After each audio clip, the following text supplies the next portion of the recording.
ஹல்லேலூயா. என் ரட்சகரும் மீட்பருமாகிய இயேசு கிறிஸ்துவின் நாமத்தினாலே என்னுடைய வாழ்த்துதலையும் என்னுடைய ஸ்தோத்திரங்களையும் இந்த நாளிலும் இந்த காலை வேளையிலேயும் அனைவருக்கும் தெரிவித்துக் கொள்கிறேன். என்னையும் அன்புடன் அழைத்த யெஷுவா கிங்டம் சர்ச் பாஸ்டருக்கும் என்னுடைய ஊழியத்தின் சார்பாக எப்ரோன் கிறிஸ்டியன் அசெம்பிளி சார்பாக என்னுடைய ஸ்தோத்திரங்களை தெரிவித்துக் கொள்கிறேன். இந்த நாளிலும் இந்த காலை வேளையிலே நான் கர்த்தருடைய வார்த்தையை பகிர்ந்து கொள்ளும்படியாய் ஒரு வார்த்தையை கர்த்தரின் இருதயத்துக்குள்ளாய் வைத்தபடியினால் அந்த வார்த்தையை இன்றைக்கு நான் உங்கள் மத்தியில் பேசும்படியாய் நான் கடந்து வந்திருக்கிறேன். வாசிக்க கேட்போம். அப்போஸ்தலரின் புஸ்தகம் 10ஆம் அதிகாரம் 38வது வசனத்தை நான் வாசிக்கிறேன். நசரேயனாகிய இயேசுவை தேவன் பரிசுத்த ஆவியினாலும் வல்லமையினாலும் அபிஷேகம் பண்ணினார். தேவன் அவருடனே கூட இருந்தபடியினாலே அவர் நன்மை செய்கிறவராயும் பிசாசின் வல்லமையில் அகப்பட்ட யாவரையும் குணமாக்குகிறவராயும் சுற்றித் திரிந்தார் என்று வேதம் சொல்கிறது. இயேசு கிறிஸ்துவானவர் நன்மை செய்கிறவராய் அவர் சுற்றித் திரிந்தார் என்று வேதம் சொல்லுகிறது. என் ஆண்டவராகிய இயேசு கிறிஸ்து 33 ஆண்டு காலம் இந்த பூமியில் அவர் ஊழியம் செய்தார். இந்த ஊழியம் செய்த நாட்களில் அவர் ஒருவருக்கும் அவர் தீமையை செய்யவில்லை என்று சொல்லி என் வேதம் தெளிவாக எழுதி வைத்திருக்கிறது. இந்த நாளில் இந்த காலை வேளையில உனக்கு நன்மை செய்யும்படியாய் எனக்கு நன்மை செய்ய யாருமே இல்லை என்று சொல்லி நீ யோசித்துக் கொண்டு இருப்பாயனால், எனக்கு ஒருவர் நன்மை செய்ய யாருமே இல்லவே இல்லையே, எனக்கு எந்த கதவுகளும் திறக்கப்படவில்லையே என்று யோசிப்பாயனால், இன்றைக்கு நான் சொல்லுகிறேன், உனக்கு நன்மை செய்யும்படியாய் ஒரு ஆண்டவர் இருப்பாரானால் அதை ஆண்டவராக இயேசு கிறிஸ்து மாத்திரமே. ஹல்லேலூயா, ஹல்லேலூயா. வேதத்தில் அநேகருக்கு அவர் நன்மை செய்தார். நான் ஒரு சில காரியங்களை நான் துரிதமாய் எனக்கு கொடுக்கப்பட்ட நேரத்திற்குள்ளாய் நான் முடிக்க நான் ஆசைப்படுகிறேன். இயேசு கிறிஸ்துவானவர் நாயினூர் பட்டணத்திற்கு அவர் கடந்து போகும் பொழுது, அதாவது நாயினூர் பட்டணம் என்று சொல்லப்படும் பொழுது ஊருக்கு வெளியே இருந்து ஒரு கூட்டம் ஊருக்குள் வருகிறது, மற்றொரு கூட்டம் ஊருக்குள்ளாய் இருந்து ஒரு கூட்டம் உள்ள வருகிறது. இந்த ரெண்டு கூட்டத்தாரும் சந்திக்கிற ஒரு இடத்தின் பெயர் தான் நாயினூர் என்று சொல்லப்பட்டிருக்கிறது. இந்த நாயினூர் பட்டணத்திலே என் தேவன் ஒரு நன்மையை செய்தார். நாயினூர் விதவை என்ற ஒரு பெண் இருக்கிறாள். அவளுடைய கணவன் மரித்து விட்டால், அவனுடைய பிள்ளையும் மரித்து விட்டான். ஆனால் இப்பொழுது அவளுக்கு நன்மை செய்யும்படியாய் ஒருவருமே இல்லை என்று சொல்லி அவள் கலங்கி கொண்டிருக்கிறாள். இயேசுவானவர் அங்கு கடந்து வந்தார். அங்கு பேசினார். அவளை பாடையை பார்க்கிறார். மரித்த வாலிபருடைய பாடையை பார்த்து அவர் சொன்ன ஒரே ஒரு காரியம் தெரியுமா? அவளை பார்க்கிறார். இன்னைக்கு நீங்களும் நானும் கூட நம்முடைய சூழ்நிலையிலும் நம்முடைய வாழ்க்கையில சில காரியங்கள் மாறுதலாக இருக்கலாம். எனக்கு நன்மை செய்ய ஒருவரை இல்லை. என் கணவனார் இருந்தும் எனக்கு நன்மை செய்யாதபடிக்கு ஓடிக்கொண்டிருக்கிறான். என் பிள்ளைகள் இருந்தும் எனக்கு நன்மை செய்ய யாருமே இல்லை என்று சொல்லி எல்லா கதவுகளும் அடைக்கப்பட்டு விட்டது ஐயா என்று சொல்லி நீ கலங்கி கொண்டிருப்பாயனால், இந்த காலை வேளையில கர்த்தருனை உற்சாகப்படுத்தும்படியாக ஒரு காரியத்தை சொல்லுகிறார். உனக்கு நன்மை செய்யும்படியாய் என் பரிசுத்த ஆவியானவர், சத்திய ஆவியானவர் திருவுளம் பெற்றுக் கொண்டிருக்கிறார். நான் நன்மை செய்கிறவராய் சுற்றித் திரிந்தேன் என்று சொல்லி. ஹல்லேலூயா. இதை கேட்டுக்கொண்டிருக்கிற தேவ ஜனமே, ஒருவேளை இதை நீ ஆன்லைன் வாயிலாக நீ கேட்டுக்கொண்டிருக்கலாம். ஒருவேளை இதை நீ யூடியூப் மூலியமாகவோ அல்லது ஃபேஸ்புக் மூலியமாகவோ அல்லது வாட்ஸ்அப் மூலியமாகவோ இதை நீ கேட்டுக்கொண்டிருப்பாயானால் நான் சொல்லுகிறேன், உனக்கு நன்மை செய்யும்படியாய் ஒரு தேவன் கடந்து வந்திருக்கிறார். அன்றைக்கு நாயினூர் பட்டணத்தில் ஒரு தேவன் விசாரித்தது உண்மையானால், இன்றைக்கு அதே தேவன் தான் உன்னையும் விசாரிக்கும்படியாய் அவர் கடந்து வந்திருக்கிறார். ஹல்லேலூயா. இன்றைக்கு என்னுடைய தேவனானவர் உனக்கு நன்மை செய்யும்படியாய் ஒரு காரியத்தை செய்ய போகிறார். அது எப்பேற்பட்ட நன்மையாய் இருக்கலாம். ஒருவேளை அது இயற்கைக்கு அப்பாற்பட்ட காரியமா இருக்கலாம், ஒருவேளை இயற்கைக்கு உட்பட்ட காரியமா இருக்கலாம். ஆனால் இன்றைக்கு அந்த காரியங்களை செய்யும்படியாய் என் தேவன் நன்மை செய்யும்படியாய் இன்றைக்கு உன்னை பார்த்து பேசிக் கொண்டிருக்கிறார். இந்த யெஷுவா கிங்டம் சபைக்குள்ளாய் அமர்ந்து வார்த்தை கேட்டுக்கொண்டிருக்கிறேன். உங்களை பார்த்து கதை சொல்லுகிறார், இன்றைக்கு நான் நன்மை செய்ய போகிறேன். ஹல்லேலூயா. இன்றைக்கு உங்களுடைய வாழ்க்கையில தேவன் பெரிய நன்மை செய்ய போகிறார். இரண்டாவது காரியமாக, இயேசு யாருடைய வாழ்க்கையில் நன்மை செய்தார்? அவர் ஊழியம் செய்த நாட்களில் அநேகருக்கு அவர் நன்மை செய்தது உண்மை. இரண்டாவதாக, எவிரு என்ற ஒரு தேவனுடைய ஆலயத்துக்கு தலைவனாக இருக்கிற ஒருவன் வீட்டில் ஒரு மரண செய்தி கேள்விப்படுகிறான். அந்த மரணத்திற்குள்ளாய் அவன் ஈடுபடும் பொழுது, அந்த மரண செய்தி அவன் கேள்விப்படும் பொழுது அவன் இதயம் மங்கலாய்க்கிறது. தனக்கு இருந்தது ஒரே பிள்ளை, தன் பிள்ளை மரித்து விட்டால் அவன் என்ன செய்வது என்று தெரியாமல் அவன் கலங்கி கொண்டிருந்த பொழுது அவன் சொல்லுகிறான், யாரும் என்ன பண்ணாதீங்க, மாஸ்டர் டிஸ்டர்ப் பண்ணாதீங்க, ரபியை டிஸ்டர்ப் பண்ணாதீங்க, விடுங்க, என் மகள் பண்ணிட்டு இருக்கா, மரித்துட்டா. ஆனா அவன் வருகிறான். அவன் கடந்து வந்து பேசும்பொழுது கர்த்தர் அவன் விடுக்க போறாரு. எவ்விருவே, உன் பிள்ளை என்ன பண்ணல, மறிக்கலப்பா, உன் பிள்ளை என்ன பண்ணி கொண்டிருக்கா, உறங்கி கொண்டிருக்கிறா. இயேசு வீட்டிற்குள் சென்ற உடனே அவர் செய்த முதலாவது காரியம் என்ன தெரியுமா? தாரை ஊதுகிறவர்களை அவர் விட்டு என்ன பண்ணாரு? வெளியே அனுப்பினார். இன்றைக்கு தாரை ஊதுகிறவர்கள் ஒருவேளை உன் கூட தாரை ஊதுறாவது உன் கூடவே இருந்து சில பேர் நன்மை செய்கிறேன் என்று சொல்லி என்ன பண்றாங்க? நன்மை செய்யவும் மாட்டாங்க. ஆனால் நமக்கு விரோதமாய் நிறைய காரியங்களை நம்ம கூடவே இருந்து என்ன பண்றாங்க? செய்து கொண்டு இருக்கிறாங்க. யார் கூட இருக்கிறாங்க? நம்ம கூடவே இருக்கிறாங்க. நமக்கு குடி வெட்டுறவங்க எங்கேயோ தூரமோ இல்லைங்க, நம்ம கூடவே இருக்கிறாங்க. இல்ல, நம்ம எங்க ஊர்ல சென்னையில பாஷையில் சொல்லுவாங்க, என்ன பண்ணுறாங்க? காசு கொடுத்துறாம சொந்த செலவுலே சூனியம் வச்சு கொண்டு இருக்கிறோம். இதை என்ன பண்ணி கொண்டு இருக்கிறோம்? கூட சொந்த காசுலேயே நன்மை செய்வாய் என்று சொல்லி நம்பி நீ இவர்களை உன் கூட வைத்துக் கொண்டு இருப்பாயனால் என்று யோசித்துக்கொள். அவர்கள் நன்மை செய்யாதபடிக்கு, உன் நன்மை வீட்டிற்குள் வரவிடாதபடிக்கு தடை செய்வது யார் தெரியுமா? நீ கூட வைத்திருக்கிறவர்கள் தான். தேவ சபையே, இன்றைக்கு உன் நன்மை செய்ய வேண்டுமானால் உன் கூட யாரை சேர்த்து கொண்டு இருக்கிறது என்ன பண்ணு? கொஞ்சம் சர்ச் பண்ணி பாருங்க. இன்னைக்கு ஆராய்ந்து பாருங்க. இன்றைக்கு நீங்க ஆராய்ந்து பார்ப்பீர்களால் நான் சொல்லுவேன், அவர்களை வெளியே அனுப்பின உடனே இயேசு ரவிவின் வீட்டில் ஒரு நன்மை செய்தது உண்மையானால், இன்றைக்கு அதே தேவன்தான் உன்னுடைய வீட்டிற்குள்ளாய் நன்மை செய்யும்படியாக பேசிக் கொண்டிருக்கிறார்.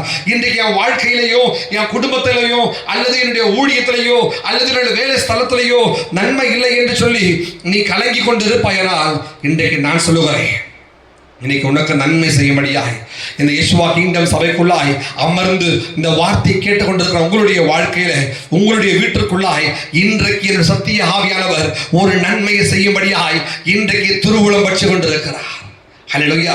நம்ம கரங்களை தட்டி ஒரு அழகிய சொல்லுவோமா? ஹல்லேலூயா. இந்த காலை வேளையில இன்னைக்கு என் வீட்டுக்குள்ள ஒரு நன்மை வரப்போதுங்க. இதை எழுதி வைத்துக் கொள்ளுங்க. இன்றைக்கு அவன் நன்மை செய்கிறவாய் சுட்டு இருந்தது உண்மை. அவர் இன்றைக்கு என் வீட்டிற்குள்ளாய் கடந்து வந்து என் வீட்டில் அவர் ஒரு நன்மையை செய்ய போகிறார். என்ன செய்ய போறாரு? என் வீட்டுக்குள்ள நன்மை செய்ய போகிறார். இதை கேட்டுக்கொண்டிருக்கிற உங்களுடைய வாழ்க்கையிலும் இதுவரையிலும் 4 திசையிலும் நன்மைகள் அடைக்கப்பட்டு விட்டது. எந்த செயலில் நாம் தேடி பார்த்தாலும் நன்மையை கிடைக்கவில்லை ஐயா என்று சொல்லி நீ கலங்கி கொண்டிருப்பதனால், இன்றைக்கு நான் சொல்லுகிறேன், உலகத்தில் 4 திசைகள் இருக்கிறது. கிழக்கு, மேற்கு, வடக்கு, தெற்கு என்று சொல்லி 4 திசைகள் இருக்கிறது. இந்த 4 திசைகளிலும் உனக்கு நன்மை அடைக்கப்பட்டிருக்குமானால் இன்றைக்கு எழுதி வைத்துக்கொள். உனக்கு நன்மை செய்யும்படியாய் ஒரு தேவன் இருப்பாரானால் அது என்னுடைய ஆண்டவராக இயேசு கிறிஸ்து மாத்திரமே. இன்றைக்கு அடைக்கப்பட்ட வாசல்களை அவர் திறந்து கொடுக்கும்படியாக 4 திசைகளில் வாசல் அடைக்கப்பட்டு விட்டது என்று சொல்லி கலங்கி கொண்டிருப்பார்கள். இன்னைக்கு எழுதி வைத்துக் கொள்ளுங்க. 5வதாக ஒரு புதிய வழியை உண்டு பண்ணி அந்த வழியில உனக்கு ஒரு நன்மை செய்யும்படியாக ஒரு தெய்வம் இருக்கிறது என்றால் அது இயேசு மாத்திரமே. ஹல்லேலூயா, ஹல்லேலூயா. இந்த காரியத்தில் நான் யோசிப்பேன், ஏன் இயேசு எவரின் வீட்டுக்குள் போகப்படும் பொழுது யோசிச்சு பாருங்களேன், அவங்களை வெளியே அனுப்பினார். நம்மளும் அனுப்ப வேண்டியவர்களை என்ன பண்ணிதான் ஆகணும்? அனுப்பிதான் ஆகணும். நீ அனுப்பாம உன் கூடவே வச்சுட்டு இருந்தீங்கன்னா நன்மை நமக்கு என்ன பண்ணாது? வராது. இன்னைக்கு நன்மை வேணும், என் வாழ்க்கை தேவன் நன்மை செய்யணும் அப்படி என்று சொல்லி நீ காத்து கொண்டு இருப்பாயனால் நான் சொல்லுகிறேன், அந்த நன்மை கடந்து வரா. ஒருவேளை இதை நீ கேட்டுக்கொண்டிருக்கிற நீ உன் பிள்ளைகளுடைய வாழ்க்கைக்காக நன்மைக்காக காத்திருக்கலாம். ஒருவேளை உன்னுடைய ப்ரொமோஷனுக்காக நீ காத்திருக்கலாம். ஒருவேளை இந்த பர்டிகுலரான காரியத்தில் என் பிள்ளையுடைய வாழ்க்கையில ஒரு மாற்றம் வரணும் என்று சொல்லி நீ வெயிட் பண்ணிட்டு இருப்ப அப்படின்னா நான் சொல்றேன், உன்னை உற்சாகப்படுத்தும்படியாய் நீங்க காத்திருந்த காரியத்தில் ஒரு நன்மையை பெற்றுக்கொள்ளும்படியாய் என் தேவன் இன்றைக்கு இந்த நிமிஷத்துல இப்பொழுது ஒரு நன்மையை செய்ய போகிறார். ஹல்லேலூயா. இவர் என்ன பண்ண போறார்? எனக்கு நன்மையை செய்ய போகிறார். இயேசுவா கிங்டம் சபைக்குள்ளாய் இந்த வார்த்தையை பகிர்ந்து கொடுக்கும்படியாய் தேவன் பேசுறது காரியம் என்னன்னா, இன்றைக்கு இந்த சபைக்குள்ளாய் இந்த சபையின் நடுவிலே கர்த்தர் ஒரு நன்மையை செய்ய போகிறார். ஒரு நன்மையை செய்ய போகிறார். நான் சொன்னேன், முதலாவது நன்மையானது வெளியே நடந்தது. நான் சொல்லுறேன், முதலாவது நன்மை போல உன் வீட்டிற்குள்ளாய் சில நன்மைகள் வராதபடிக்கு காத்திருக்குமானால், வெளியே இருக்குமானால், வெளியே செய்யப்பட வேண்டிய நன்மைகளை இன்றைக்கு தேவன் செய்ய போகிறார். எழுதி வைத்துக் கொள்ளுங்க. இன்னைக்கு ஒரு நன்மையானது அடைக்கப்பட்ட எல்லா வழிகளிலும் இருந்து இன்றைக்கு என் தேவன் கொடுக்க போகிறார். நீ கொடுக்க போகிறார். நான் ஒரு பட்டணத்தில் செய்தது போல, எவரின் மகளுக்கு அவன் நன்மை செய்தது போல இன்னைக்கு என்னுடைய வாழ்க்கையிலையும் அவர் என்ன பண்ண போகிறார்? நன்மை செய்ய போகிறார். மூன்றாவதாக நான் சொல்லுவேன், பழைய ஏற்பாடு நாட்களில் ஒரு ஸ்திரீ இருந்தால் நம் அனைவருக்கும் மிகவும் பரிச்சயமான ஒரு ஸ்திரீ தான். வாசிக்க கேட்போம். 1 சாமுவேலின் புஸ்தகத்தில் இந்த ஸ்திரீயை பற்றி நம்ம அதிகமாய் பரிச்சயமாய் நம்ம கேள்விப்பட்டிருப்போம், வாசித்திருப்போம். ஏன் உங்க பாஸ்டர் என்ன பண்றாங்களா, இந்த காரியங்களை வைத்து அநேக முறை கர்த்தருடைய வார்த்தையை அவர் என்ன பண்ணுறதுலாம் பகிர்ந்திருக்கலாம். ஆனால் இன்றைக்கு நான் சொல்லுகிறேன், இந்த அன்னாளுடைய வாழ்க்கையில ஒரு நன்மை செய்ய வேண்டுமானால் அதை தேவனால் மாத்திரம்தான் முடியும். அவளுடைய வாழ்க்கையில நீ 1ஆம் அதிகாரத்துல வாசித்து பார்ப்பீங்கன்னால் அவளுக்கு என்ன பண்ணி கொண்டு இருக்கிறாங்க, அவளை குத்தி கொண்டே இருக்கிறாங்க. நீ மலடி, நீ மலடி, நீ மலடி என்று சொல்லி அவளுடைய நாச்சியார் என்ன பண்ணுறாங்க, அவளை குத்தி கொண்டே இருக்கிறான். அண்ணாளுடைய இருதயமோ மிகவும் உடைந்து போனது, மிகவும் வியாக்குலப்பட தொடங்கினால் அவள் கலங்க ஆரம்பித்தால் மனமடியும் ஆரம்பிக்கிறாள். வேதம் சொல்கிறது, அவன் புருஷனாகி எல்கானா அவளை பார்த்து, அண்ணாலே ஏன் அழுகிறாய், ஏன் சாப்பிடாமல் இருக்கிறாய், ஏன் சஞ்சலப்படுகிறாய், 10 குமாரனை பார்க்கிலும் நான் உனக்கு அதிகம் அல்லவா, நான் அதிகம் அல்லவா. இன்றைக்கு எத்தனை பேர் அவள் அண்ணாலை அவளை ஆறுதல் படுத்த அவன் புருஷன் எத்தனை வார்த்தைகள் சொன்னாலும் அவள் இருதயம் என்ன பண்ணவே இல்லை, ஏற்றுக்கொள்ளவே இல்லைங்க. காரணம் என்ன தெரியுமா, அவளுக்கு தெரிஞ்ச ஒரு விஷயம் என்னன்னா, இன்னைக்கு என் தேவன் எனக்கு ஒரு நன்மையை செய்யணும். இந்த வேலையில இந்த காலை வேலையில நீ இந்த தேவனுடைய ஆலயத்துல என்ன முகாந்தரத்தோடு என்ன காரியத்தை எதிர்பார்த்து நீ கடந்து வந்து அமர்ந்து கொண்டிருக்கிறாயோ அந்த காரியத்தில் அவர் ஒரு நன்மை செய்யும்படியாய் இன்றைக்கு அவங்களோட பேசிக் கொண்டிருக்கிறார். ஏன் தெரியுமா, இந்த அண்ணாளுடைய வாழ்க்கையில ஒரு நன்மை செய்ய ஒரு தேவன் இருப்பது உண்மை. இன்றைக்கு எனக்கும் நம்ம யோசிப்போம்ல சமயங்கள, ஏன் இந்த வாழ்க்கை, ஏன் இந்த காரியம், என் வாழ்க்கையில் நான் அழுதுட்டே இருக்கேன், நான் கண்ணீர் வடிச்சுட்டே இருக்கேன், என்னை தேய்ச்ச யாருமே இல்லை, எனக்கு உதவ யாருமே இல்லை என்று சொல்லி நீ கலங்கி கொண்டிருப்பாயானால் இந்த கர்த்தருடைய வார்த்தை உன்னை தேய்ச்சும்படியாக நீ கடந்து வந்திருக்கிறது. நான் இன்றைக்கு உன்னுடைய வாழ்க்கையில ஒரு நன்மையை செய்ய போகிறேன். ஹல்லேலூயா. இன்றைக்கு தேவன் ஒரு நன்மையை செய்ய போகிறார். எங்க தெரியுமா செய்கிறாரு, வெளியே செஞ்சாரு, வீட்டுக்குள்ள செய்யறாரு, அடுத்தது என் இருதயத்தில் கர்த்தர் நன்மை செய்ய ஆரம்பித்து கொண்டிருக்கிறார். ஹல்லேலூயா. எனக்கு நன்மை செய்ய ஒருவர் இருப்பாரானால் அந்த நன்மை யாரிடமா இருக்கும், என் தேவனிடத்தில் மாத்திரமே இருக்கும். அவர் நன்மை செய்ய வல்லவராக இருக்கிறார். இன்றைக்கு இந்த தேவனுடைய சபையில நான் வார்த்தையை பகிர்ந்து கொள்ளும்படியாய், இந்த வார்த்தையை கர்த்தரோடு பேசிக்கொள்ளும்படியாய் பேசிக்கொண்டிருக்கிற காரியம் என்ன தெரியுமா, அண்ணாளுடைய வாழ்க்கையில் ஒரு நன்மை செய்தது உண்மையானால் இன்றைக்கு அதே தேவன் தான் வாழ்க்கையிலும் நன்மை செய்யும்படியே கடந்து வந்திருக்கிறார்.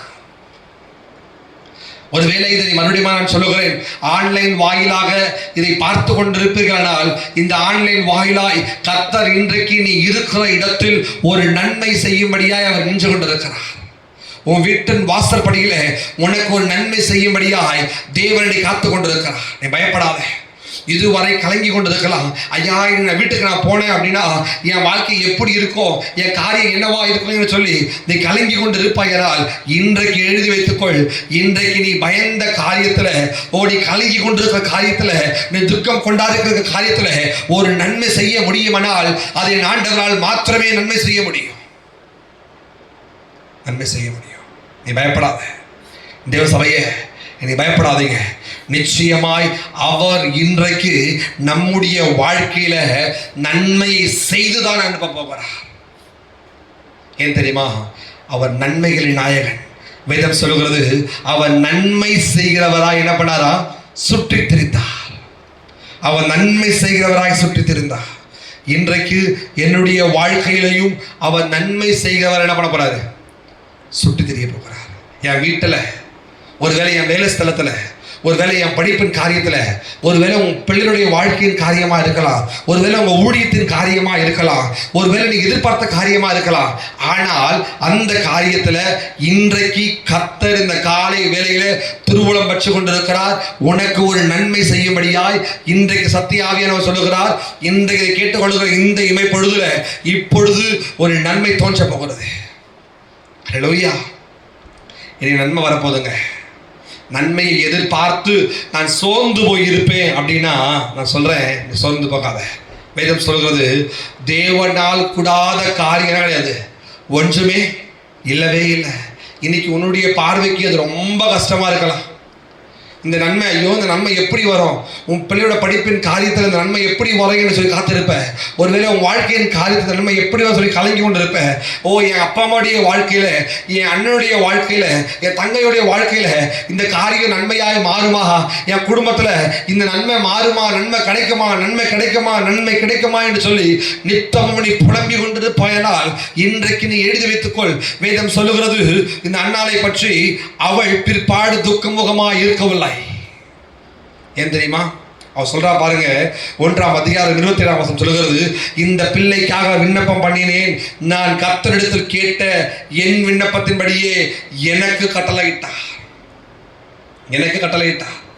எனக்கு நன்மை செய்த ஒரு தேவன் இருக்கிறார். எனக்கு இந்த 2ஆம் அதிகாரத்தில் ஒரு வார்த்தை ரொம்ப பிடிக்கும். என்ன அப்படின்னா, இதுவரையிலும் அன்னாளை பார்த்து பேசினவர்கள், இதுவரையும் அன்னாளை அவமானப்படுத்தினவர்கள், இதுவரையும் அன்னாளை வேதனைப்படுத்தினவர்கள், இதுவரையிலும் அன்னாளை குத்தி பேசினவர்களுக்கு அன்னாள் மறுமொழி கொடுக்க பாருங்களேன். அவர் சொல்றா, இனி 2ஆம் அதிகாரம் 3ஆம் வசனம் சொல்கிறது, இனி மேட்டின்மையான பேச்சை பேசாதிருங்கள், அகந்தையான பேச்சு உங்கள் வாயிலிருந்து புறப்பட வேண்டாம். கர்த்தர் ஞானமுள்ள தேவன், அவர் செய்கைகள் யதார்த்தம் அல்லவே. அவன் சொல்றா பாருங்க, அழகா சொல்றா, அம்மா இது வரைக்கும் என்ன பேசுனது போதும், ஸ்டாப் பண்ணிக்க. ஐயா என்னை பத்தி தவறாய் வதந்தி பரப்பினது போதும், ஸ்டாப் பண்ணு. ஏன் தெரியுமா? இன்னைக்கு எனக்கு நன்மை செய்தவர் பிரியவரா இருக்கிறார். என் வாழ்க்கையில் நன்மை செய்த தேவன் இன்றைக்கு இதை கேட்டுக்கொண்டிருக்கும் பொழுது உங்களுடைய வாழ்க்கையிலும் ஒரு நன்மை செய்ய அவர் வல்லவரா இருக்கிறார். நன்றி ஆண்டவரே. நான் திருதர்சனமாய் சொல்லுகிறேன், இன்றைக்கு நீ கேட்டுக்கொண்டிருக்கப்படும் பொழுது நீ நன்மையே கிடைக்கல, என் வாழ்க்கையில் ஒருவேளை நீ பிள்ளைக்காக காத்திருக்கலாம். ஒருவேளை கர்ப்பத்தின் கனி கிடைக்காமல் இருக்குமானால் நீ எழுதி வைத்துக் கொள்ள. நான் சேலஞ்ச் பண்ணி சொல்றேன், இன்றைக்கு கர்த்தர் நன்மை செய்யும்படியாய், இன்றைக்கு உன் வாழ்க்கை ஒரு நன்மை செய்யும்படியாய் அவர் நன்மை செய்து கொண்டிருக்கிறார். ஹல்லேலூயா. அப்படியே நம் கண்களை மூடி நாம் ஜெபிப்போம். மகா இரக்கமும் கிருபையும் நிறைந்த நல்ல ஆண்டவரே, இந்த நாளுக்காய் உமக்கு நன்றி செலுத்துகிறோம். நீர் பேசின ஒவ்வொரு வார்த்தைகளுக்காய் உமக்கு நன்றி ஆண்டவரே. நன்றியோடு ஸ்தோத்திரிக்கிறோம், நன்றியோடு ஸ்தோத்திரிக்கிறோம், நன்றியோடு ஸ்தோத்திரிக்கிறோம் ஆண்டவரே. ஓ ஹல்லேலூயா. ஓ ரிவரலா துடவௌதுனமாத்தியா கரவனமரதனமாத்தியா கரவரவரவரவரவர. நன்றி அப்பா, நன்றி ஆண்டவரே, நன்றி ஆண்டவரே, நன்றி ஆண்டவரே. ஓ ஹல்லேலூயா. உம்மை போல எங்களை நேசிக்க யாருமே இல்லை ஆண்டவரே. உம்மை போல எங்களை நன்மை செய்ய ஒருவரும் இல்லை ஆண்டவரே. உம்மை போல எங்களை தேற்றுவதற்கு ஒருவரும் இல்லை ஆண்டவரே. அப்பா, ஒருவேளை இந்த ஆன்லைன் வாயிலாக கேட்டுக்கொண்டிருக்கிற ஒவ்வொருடைய வாழ்க்கையில் நீர் இன்றைக்கு தேற்றுவீராக, நீர் நன்மையை செய்வீராக. இவருடைய வாழ்க்கையில் நன்மை செய்ய விடாதபடிக்கு தடையா இருக்கிற எல்லா தடைகளில் நாங்கள் இப்போதே ஒருவனப்பட்டு உடைக்கிறோம் ஆண்டவரே, உடைக்கிறோம் அப்பா, உடைக்கிறோம் ஆண்டவரே. ஓ ஹல்லேலூயா.